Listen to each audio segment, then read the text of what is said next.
Good afternoon, dear friends. Ladies and gentlemen, I hope that this venue is very convenient for our discussions. It's the center of Russia, not a geographical one, but a spiritual one. This is the cradle of our statehood. Our distinguished historians believe that this is a cradle where the elements of Russian statehood were established. Great rivers, Neva and Volkhoi, they serve as a communication centers, and it's exactly here where Russia's statehood began to be established. This year, the club united an unprecedented number of guests, over 200 experts, politicians, spiritual society leaders, persons with sometimes different opinions who have their unique ideas. You already have had productive discussions over the last days. So I will be speaking brief. I would like to share some of my considerations on the matters which you touched upon during your discussions.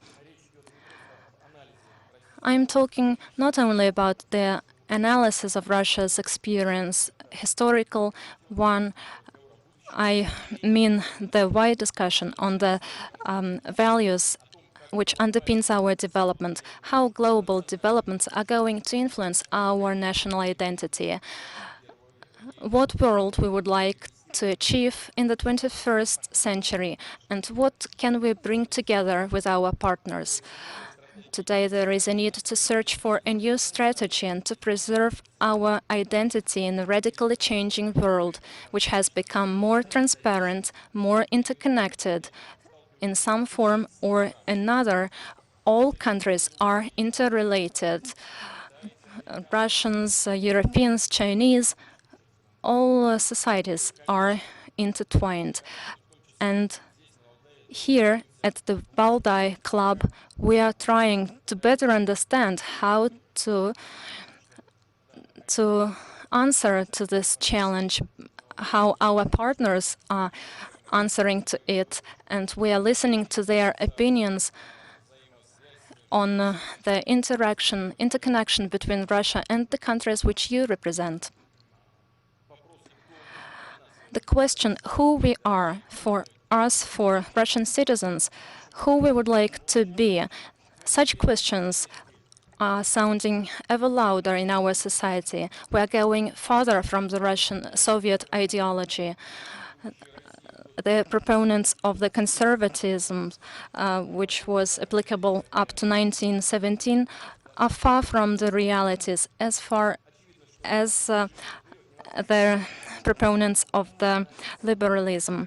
We need to have connection to go further.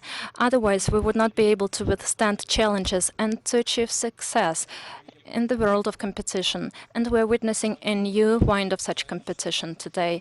The new areas of economic, technological, information aspects are in the competition. Military problems are becoming more acute. The world is becoming more stringent, and sometimes even the basic values are denied. We need to cooperate on economic and political areas, but the most important prerequisite is the quality of persons, the intellectual, the ethical ones, the well-being, the geopolitical cloud are dependent on the population of the country, on how the citizens of this country are united, how they believe in their culture, history and traditions, whether they are united by common goals and responsibility. And in this regard, the issue of strengthening the national identity are of fundamental importance for Russia. Russia is not only under pressure of globalization, but also under the pressure of the consequences of global disasters. As a result, we see the catastrophic blow to the cultural code of the nation. We are facing the disconnection between the traditions and the unity of history, deficit of mutual trust and responsibility. This is the reason for many problems we are witnessing today. The accountability for oneself to the law is not only the basis in the law, but in the ordinary life as well. After 1891, there was an idea that the new ideology is going to be established on its own. Political class and intellectual classes withdrew from this issue. And before, the ideology had a bad flavor. Everybody didn't like to deal with it. Moreover, the ideas based on the national identity were similar to the elite, which liked to steal money. Practice has demonstrated that new ideas are not developed under market rules. If the society is shying away, it is not successful, as well as copying someone else's experience. Such attempts to civilize Russia from outside were not accepted by the majority of our population, because aspiration to independence, moral, intellectual independence and sovereignty is an integral part of our nature. By the way, this approach proves not to be successful in other countries as well. We left behind the times when some governance models could have been established as some computer program. We understand that national identity cannot be imposed from outside. They cannot be based on the monopoly. This structure will not be stable and is very vulnerable. We know this from our own experience. It doesn't have any future. We need creative activities, the unity of ideas and experience. We need to analyze our political, cultural traditions from different perspectives, while understanding that they are not some orthodox things, that they are flexible and live organism. Only in this case our identity will be based on a solid foundation, and it will be looking in the future, not in the past. And the questions of ideology and development should be discussed by people of various opinion who should discuss what should be done in order to resolve problems. All of us, Neo-Slavics, all society needs to work on establishing the common values of development. We need to get rid of bad habits, of hatred, renouncing any other opinions. We shouldn't pass the future of the country from one person to another, criticizing everything from the perspective of pessimism. This means that the liberals need to talk with the representatives of the left, and vice versa. The nationalists should recall that Russia was formed as a multi-ethnical and multi-confessional country. And if they contest our identity, if they try to exploit Tatar, Russian, Kazakhs, and any other nationalism and separatism, they follow the way of destroying their genetic code, or in other words, they are destroying themselves.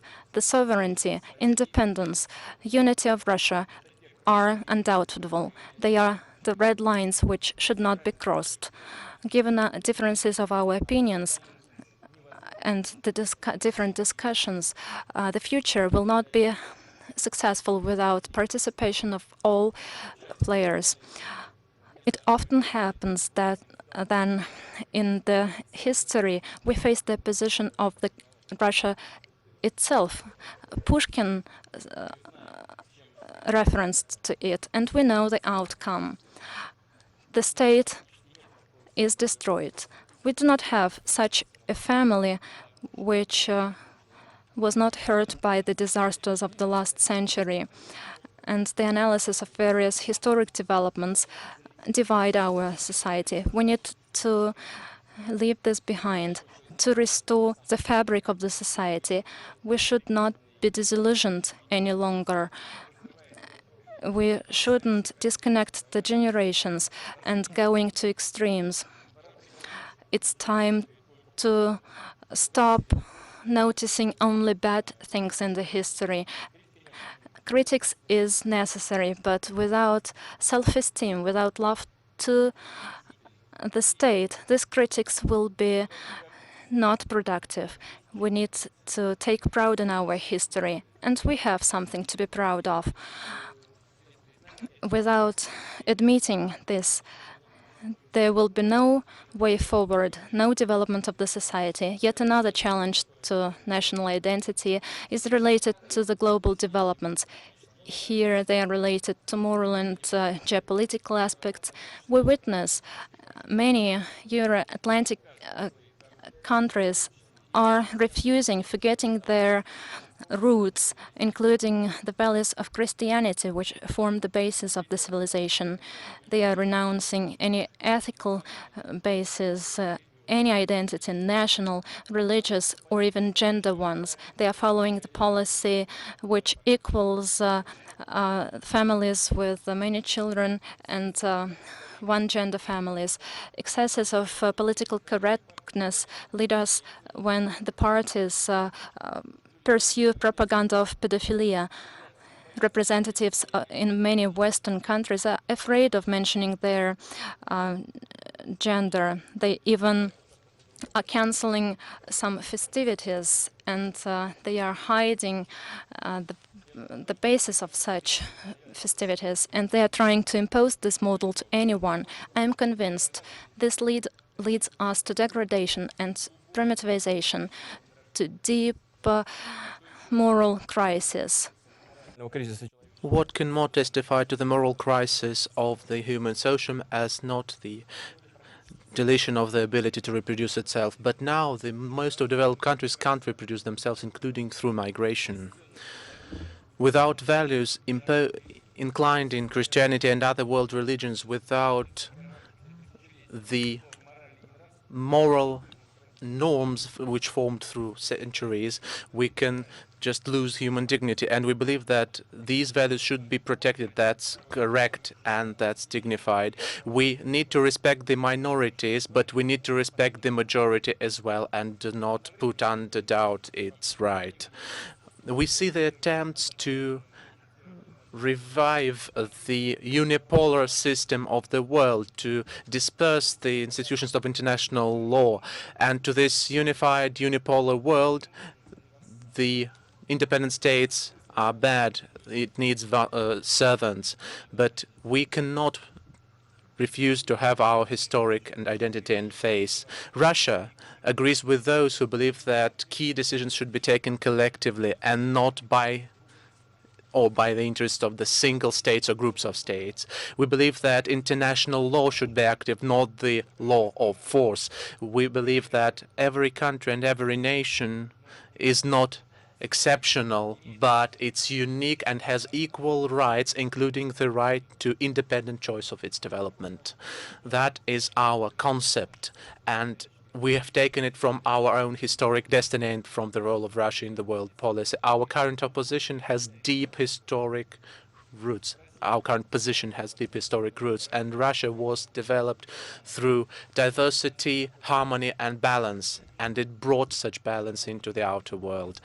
I'd like to remind you that the Vienna Congress in 1815 and Yalta agreements of 1945, taken with the active support of Russia, ensured long-term peace in the world. Now the role of Russia, that role of the winner in the turning points, was in justice and nobility. And let's think about the Versailles peace treaty, which was concluded without Russia. Many specialists believe that that treaty laid the roots for the future World War II because it was unfair towards the German people of that time, and it gave such strict limitations that Germany would not be able to cope with in its normal regime for the centuries to come.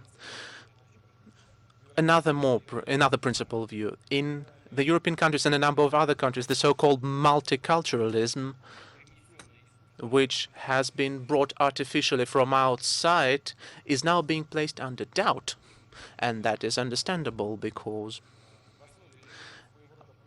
in the basis of that, there is the payback for the colonial past. It is not by chance that politicians and social activists of Europe are speaking about the failure of multiculturalism, that it can't integrate many cultures. But in Russia, which used to be called the prison for the peoples earlier,